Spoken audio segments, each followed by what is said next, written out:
Hello，欢迎回到硬要听西洋音乐 Radio。那我们今天是要介绍 Alfie Templeman。在几个月前，我访问了 Alfie Templeman。那 Alfie 他是一位19岁来自英国的创作歌手，他非常多才多艺，他会很多乐器。他13岁就开始录制发行 demo。2018年他正式出道。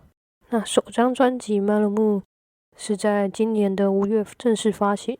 那在我与他闲聊的过程中，我其实问他蛮多问题的。那他其实是一个让人很开心跟他聊天，就是会觉得气氛很放松、很愉悦。那我问他的一些问题，包括说他专辑的名称怎么来的，还有就是专辑中他最喜欢哪些歌曲。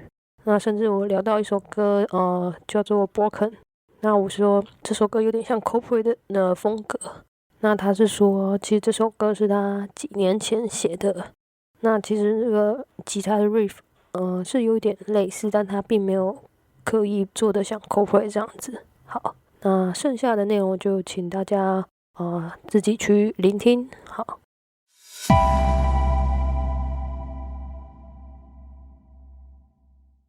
Hello, Alfie. Thanks for talking to me today. And congratulations on your debut album, thank you. Moon. The title is really cute. Stop. Thank you. Can you tell us how did you come up with the name Moon? Yeah. What is the place like? Yeah, so the idea came from the fact that in space there's so much that we're unaware of. There's so many different places that no one's ever been to and never will probably see ever. Because we don't have the technology for it, we can't see it, we just won't ever go there as humans. And it's the same as our minds. There's so much that's left to be discovered and so much that's kind of deep beneath the rubble that we haven't really gone to yet. And I feel like in the last couple of years I experienced so much more in my head and had a bit of, a few revelations and figured out a lot about myself.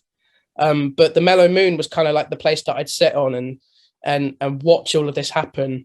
So it was kind of like the safe space and the haven that I could go back to, in which I knew I was safe. So it all kind of tied back to that, really. It was like a familiar place for me. So the Mellow Moon was kind of like, during the pandemic, it was the kind of place that I stayed at the whole time while I looked at everything else outside my window, like wondering what the hell was going on, just the same way I was in my own mind. Yeah, it's really cool. I wish I have that kind of space. Thank you. No. It's just happened. I just had so much time. I just figured stuff out. Okay.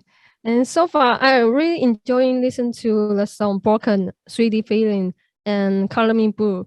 So I guess my favorite is Broken. What about you? Can you pick out a few of your favorite songs on this debut album? Yeah, so my favorite songs are probably all the ones that aren't actually out. So there's songs such as A Western, Just Below the Above, Mellow Moon, the actual song, Take Some Time Away, Leaving Today as well. So every song. Well, you have to be happy with what you're putting out, I guess. So, yeah. Fair enough. Those are like a handful of my favorites, basically. Yeah, fair enough. Okay, so I wonder if is there any unexpected challenge during the production progress? Well, I mean, just making an album in general was quite a challenge. Like, I to be fair, like I didn't set out to make like a concept record or anything. So in that way, everything kind of just fell into the right place because I just had a collection of songs and it slowly just turned into the record. The challenge was actually just finishing half of the songs up because I was just sat there like, how am I going to do this? Like, how am I going to write lyrics for this song? Like, so everything took a bit longer, but at the end, like the music came out the way it was intended. So it was cool. And just curious, how long does it take for you to write a song? Like, do you usually like have a melody first or have a lyrics first? It can come from any shape or form. So there's songs on this record where I started with the lyrics. There's songs on this record where I started with the music, and there's also songs that I started writing, 5 years ago. There's songs that I made in half an hour. So there's a big mix of things.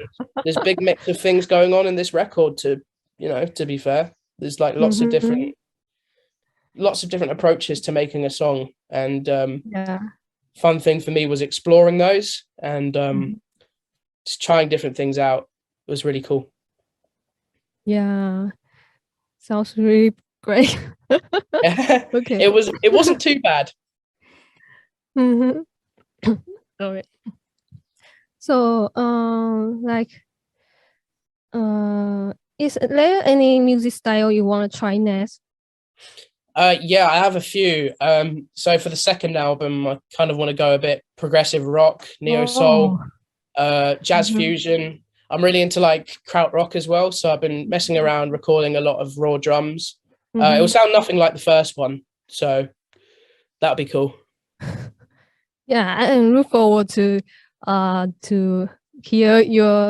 listen to your second album. Yeah. There might even be a bit of screamo. That would be great. Yeah. Okay. And actually, like 3D feeling is give me some like corporate vibe. So I read a interview, like you say you got some inspiration from corporate. Is that right? God, yeah, there was a thing, not with 3D feelings, but there was one with Broken where sorry. I made the riff and when I was like 14, and it kind of just like I swear on my life I did not mean to make it sound like Coldplay, but somehow it actually just sounded a slight bit like them. And then a few Coldplay fans got really mad at me about it, and I was like, I'm sorry, I didn't mean to, like, I didn't do it on purpose. I definitely hear it's because of the minor pentatonic scale, and it's in the same key. Like if it was in a different key, and I think it would have been different. But to be fair, like I came up with the riff, and then Will came up with the chords, and I think it kind of just merged accidentally to kind of sound a little bit like that song. So, but like I like Coldplay as well, so yeah, me too. Kind of just took it as a compliment. Okay. So what music were you listening to when you making this album?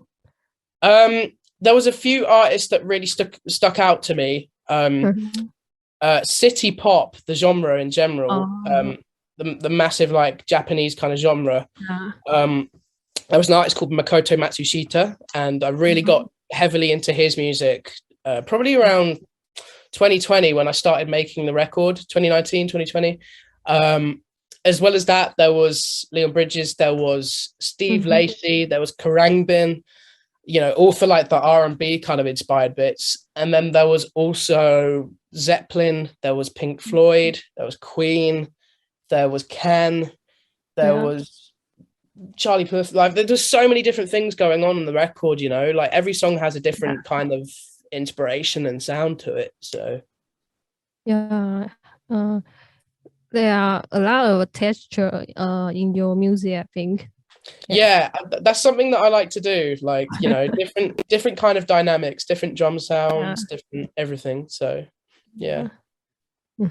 So you say you listen to CD pop. So do you listen to like J-pop, K-pop, any Asian music?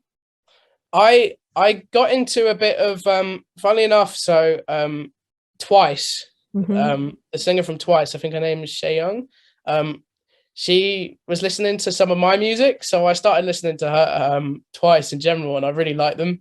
They're really cool. I haven't really explored much other K-pop, but from the stuff that I've heard, it's actually really cool. And then there's also a really cool artist that I really like that does city pop at the moment called Syrup, who's really cool. So there's some really cool artists about at the moment. So I don't know if you can answer this, because I want to ask you, which Asian music artists would you like to collaborate with next? Well, I mean, Syrup's definitely one of them. Okay. I love his stuff. And then there's a lot of older, like especially Japanese artists that I don't think would ever actually collaborate with me, but like Kingo Hamada, like I mentioned, Makoto Matsushita, maybe even a Twice collab could be cool. I don't know. Who knows? It will never happen, but they did put me in their playlist, so I was like, I was pretty happy about that. Okay. So my final question is, what advice would you have for someone like growing up in a small town, wanting to follow in your footsteps? Well, I grew up in a village that has about 1,000 people in it, pretty small. And yeah, I mean, it can seem as if you're kind of from an outside perspective, you know, you're not in a big city where everything's happening and there's not too much music happening. But if that's your ambition and that's what's really driving you and making you wake up every day and say, oh, you know, I really want to do this, just get out there, you know, go meet friends that have a similar ambition, you know, even if they don't have the same ambition to you, just at least get in there with them and have fun and try things. You know, save your pocket money. That's what I did to get my Mac. You know, birthday money, Christmas money, everything I could, I'd save it up for like my Mac and my interface. And then I was lucky enough to have a guitar as a kid. So like, that's what you need, like a computer, a cheap computer, an interface, a guitar, and then a really cheap vocal mic. So you can do all of that for like, probably like £400 if you try and bring it down. So it's still a lot of money to save up for, but it's worth it in the end because it's unlimited songs and it's just awesome. So save your money and go meet friends and get yourself out there. Spread the word about what you want to do and what you can do. Oh, that's really inspiring. Thank you, Alfie. Hey, you know, thank you, Jodie. I really enjoyed that. Yeah, I enjoyed talking to you today. No, likewise. It was a really nice interview. Really great questions as well. So, okay. I hope I can see you very soon in Taiwan, maybe. Yeah, that would be awesome. Yeah, I'd love that. That'd be so cool. I'm sure we'll come over soon. Yeah. Okay. Thank you very much. Oh, no, thank you. Okay, bye-bye. Take care. See you later. Bye. Thank you. Bye. Thank you. See ya. Bye.